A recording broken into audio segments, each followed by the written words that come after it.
side.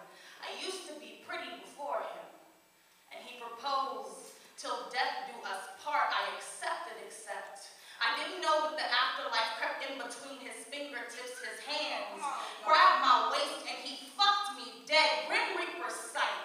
Sat in the corners of his lips, but I still bit, and it felt so good to me. What do you do when you played Russian roulette and lived to tell how the bullet tasted on your palate? The symptoms crept up on me like children tiptoeing around corners. They snuck like secret slithering snakes before the snap. Had no idea the venom had been here for years, until near death from a common cold almost caught me. AIDS.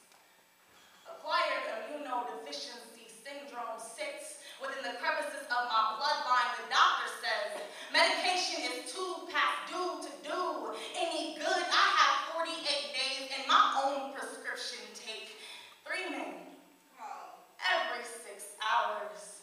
Get them in between these 2 thighs, and I can take 576 to the afterlife in confusion. A man took me, and I'm taking all men with me. Let them think that they got lucky, because men will lie down in a pool of death with no snorkels if they think that they can swim. The first one called me bitch, liked it rough, didn't know how rough he was really getting it. I had his life in the palm of my death, and like the kiss of the sight sitting in the corners, it felt so good to me. Number 47 was a virgin.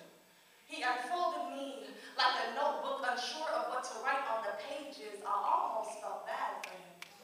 I almost felt saddened like Aladdin after being exposed as a street rat, but it's a whole new world where condoms are poked in advance, and I beg him to keep going after